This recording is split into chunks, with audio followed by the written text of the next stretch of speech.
नमस्कार।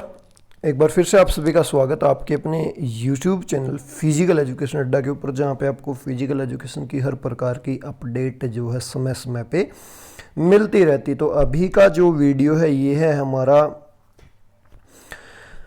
हमारी एक शाम को हर रोज़ 8 बजे आपको एक वीडियो मिलता है प्रीवियस ईयर के जो क्वेश्चन जो एग्ज़ाम हो चुके हैं कम्पिटिटिव, उनमें जो क्वेश्चंस रिपीट होते हैं बार बार, उनके रिगार्डिंग सीरीज चली हुई, उसका नेक्स्ट पार्ट हम लेके आ गए हैं। तो आज का पहला क्वेश्चन शुरू करूँ उससे पहले बता दूं, अगर आप फिजिकल एजुकेशन से जुड़े हैं या स्पोर्ट्स से जुड़े हैं और हर प्रकार की न्यूज़ आप तक चाहते हैं कि पहुंचे समय समय पे, तो चैनल को सब्सक्राइब करके बेल आइकन को प्रेस कर सकते हैं, क्योंकि इस चैनल के द्वारा आपको हर प्रकार की फिजिकल एजुकेशन की अपडेट जो है समय समय पे दी जाती है।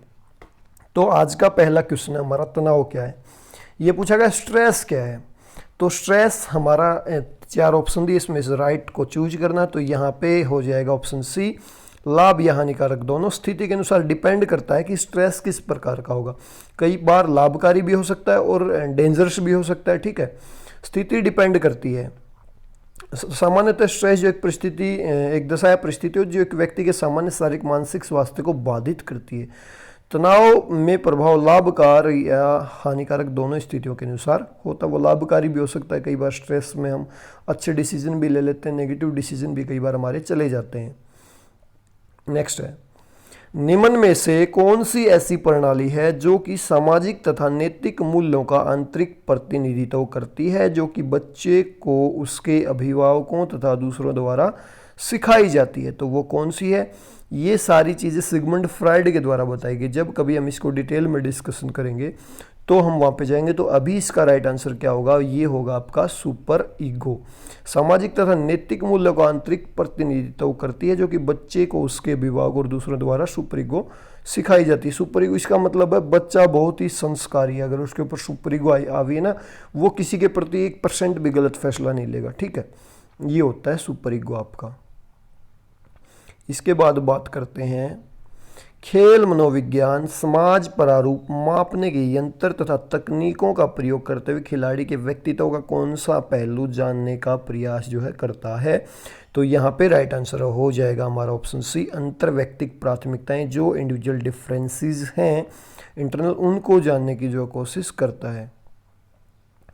तकनीकों का प्रयोग करते खिलाड़ी के अंतर व्यक्तिगत प्राथमिकताएं खेल मनोविज्ञान सामाजिक प्रारूप के अंतर से किया जाता है। इंटरनल पर्सनल जो प्रेफरेंस होती है उनकी, उसके द्वारा। नेक्स्ट है मनोलैंगिक विकास इस समय होता है। मनोलैंगिक विकास कब होता है आपका?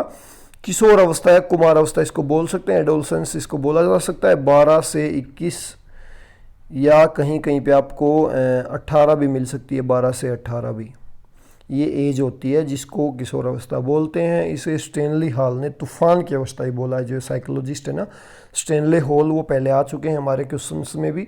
तो उन्होंने इस एज को जो है ना तूफान की एज भी बोला है। तूफान, इस एज में बच्चा जो है ना कंफ्यूज रहता है, क्या फैसला ले, इधर से उधर, उसका माइंड बहुत ज़्यादा डाइवर्ट रहता है। तो इस एज में जो है सेक्सुअल हार्मोन्स जो रिलीज होने शुरू हो जाते हैं, तो मनोलैंगिक विकास होने लगता है। बच्चे अपोजिट लिंग के प्रति अट्रैक्टिव होते हैं इस एज में जाके। नेक्स्ट है, किसी व्यक्ति की शरीर की संरचना में निम्नलिखित घटक शामिल होते हैं। तो कौन कौन से घटक जो है शामिल होते हैं? अगर आपकी जो शरीर होता है उसकी जो संरचना होती है उसमें कौन कौन से घटक जो है शामिल होंगे? तो यहाँ पे हमारा जो राइट आंसर हो जाएगा ऑप्शन बी, 1 और 3 जो इसमें शामिल होंगे। दुबला पतला शरीर का आकार और 3 आपका मोटा शरीर का आकार, ये सारी चीज़ें इसमें शामिल होंगी। लीन बॉडी मास और फैट बॉडी मास को इसमें शामिल किया जाता है। नेक्स्ट है, उत्कृष्ट एथलीटों में खालिस्तान जैसे कुछ सामान्य व्यक्तित्व के गुण होते हैं। तो जो उत्कृष्ट एथलीट होते हैं उनमें काम का तरीका, मानसिक सामर्थ्य, कौशल, ये सारी ही चीज़ें होती हैं। अंतर्राष्ट्रीय स्पर्धाओं में पदक प्राप्त करने वाले खिलाड़ियों में विशिष्ट कौशल भी होते हैं, उच्च मानसिक सामर्थ्य भी होता है और काम करने को संपन्न करने जैसे सामान्य व्यक्तिगत गुण होते हैं जो उन्हें सामान्य खिलाड़ियों से अलग करते हैं। मतलब कुछ अलग डिफरेंसेस होते हैं तो ही वो ऊपर जाके अच्छी परफॉर्मेंस दे पाते हैं। नेक्स्ट है, पोंड्रल तालिका खिलाड़ी की स्थिति के संदर्भ में किस सोमेटोटाइपिंग को दर्शाती है? तो ये हो जाएगा आपका राइट आंसर एक्टोमॉर्फी। लंबे तथा दुबले पतले शरीर वाले व्यक्तियों को लंबाकृतिक कहते हैं। इनका शरीर कोमल, मांसपेशियां कमजोर होती हैं, इसलिए पोंड्रल तालिका खिलाड़ियों के एक्टोमॉर्फी को दर्शाता है। इसमें शारीरिक शक्ति की कमी होती है, लेकिन बौद्धिक कार्य तथा चिंतन में इनकी शक्तियाँ विशेष रूप से प्रदर्शित होती हैं। मतलब बहुत ज़्यादा माइंडेड होते हैं ये, लेकिन शारीरिक रूप से काम नहीं कर सकते ये। नेक्स्ट है सेल्डन सोमेटोटाइपिंग में कौन सा संयोजन खिलाड़ी का सोमेटोटाइप पहचानने योग्य होता है? तो यहाँ पे राइट आंसर हो जाएगा हमारा ऑप्शन बी, ACD पोंड्रल तालिका है, C धड़ तालिका, D आपकी हाइट। ये सारी चीज़ें उसमें शामिल होती हैं। नेक्स्ट है जीवन वृत्ति योजना बनाने की प्रक्रिया में निम्नलिखित प्रमुख अवस्थाएं हैं। तो कौन कौन सी वो अवस्थाएं हैं जीवन वृत्ति योजना बनाने की प्रक्रिया में? तो यहाँ पे राइट आंसर हो जाएगा ऑप्शन C। सबसे पहले 100 की पूर्ण खोज, उसके बाद जीवन वर्तियों की खोज, फिर आपकी जीवन वर्ती प्राप्ति और फिर व्यक्तिगत और पेशेवर विकास। तो यहाँ पे राइट आंसर आपका हो जाएगा ऑप्शन C। नेक्स्ट है अभिकथन और तर्क दिया गया है। अभिकथन में बताया गया है कि व्यक्तित्व का सामाजिक अधिगम सिद्धांत जोर देता है कि व्यवहार सामाजिक अधिगम का फलन और स्थिति का बल है। बिल्कुल राइट। नेक्स्ट तर्क क्या दे दिया कि किसी व्यक्ति की प्रतिक्रिया का किसी विशेष स्रोत को कितना श्रेय दिया जाए समझने के लिए व्यक्ति और स्थिति के बीच की अंतःक्रिया महत्वपूर्ण है। तो दोनों ही बातें मेरे को सही लग रही हैं, लेकिन व्याख्या नहीं एक दूसरे की। मैंने बता दिया था आपको दोनों ही बातें सही हैं, लेकिन व्याख्या यहाँ पे एक दूसरे की नहीं है। नेक्स्ट है विशेषता केंद्रित जुगाव से स्पष्ट होता है कि खिलाड़ियों का प्रेरित व्यवहार मुख्य रूप से निम्नलिखित से प्रभावित होता है। तो यहाँ पे राइट आंसर हमारा क्या हो जाएगा ऑप्शन ए तथा C व्यक्तित्व और प्रतिस्पर्धा के ऊपर डिपेंड करता है, व्यवहार किस प्रकार से उनका मोटिवेट होगा। नेक्स्ट है निम्नलिखित में से कौन सा तनाव प्रक्रिया की अनुक्रिया नहीं है? तो यहाँ पे राइट आंसर हो जाएगा वंशानुगत दुश्चिंता जो है इसमें शामिल नहीं है। ट्रेट एंजाइटी जो तनाव प्रक्रिया की अनुक्रिया नहीं होती, ये सब में होती ही है, ये जन्मजात होती है। ठीक है। नेक्स्ट है 328 नंबर क्वेश्चन आज का हमारा। नीचे 2 अभिकथन दिए गए हैं, उसमें से एक अभिकथन है, दूसरा तर्क है।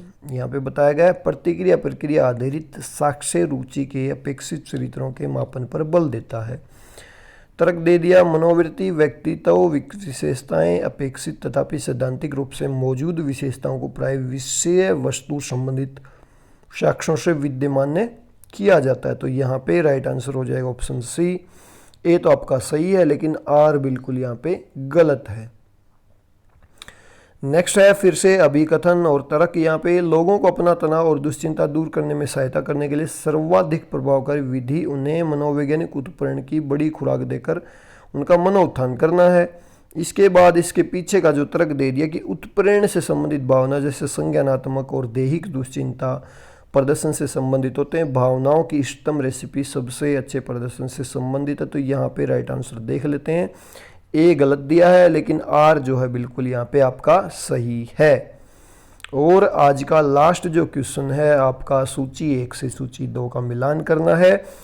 तो यहाँ पे हमारा राइट आंसर हो जाएगा ऑप्शन ए। व्यक्तित्व की कौन सी थ्योरी है? तो ये आपकी सोशल लर्निंग थ्योरी जो हुआ आपकी पर्सनैलिटी से रिलेटेड है। आक्रमण ये आपका कोर्टिकोट्रोफिन रिलीजिंग थ्योरी है। और फिर आपकी है प्रेरणा नीड अचीवमेंट थ्योरी मोटिवेशन की। और खेल की थ्योरी आपकी रिकैप्चुलेशन सिद्धांत जो है आपका खेल से रिलेटेड है, यहाँ पे यही दिया गया है। तो ये थे आज के हमारे 15 क्वेश्चंस इस वीडियो में हमने कवर किए। ज़्यादा क्वेश्चंस कवर नहीं किए, कभी 20 भी हो जाते हैं, कभी कोशिश अभी जैसे ना संख्या बढ़ाने की मैं कोशिश करूँगा क्वेश्चंस की।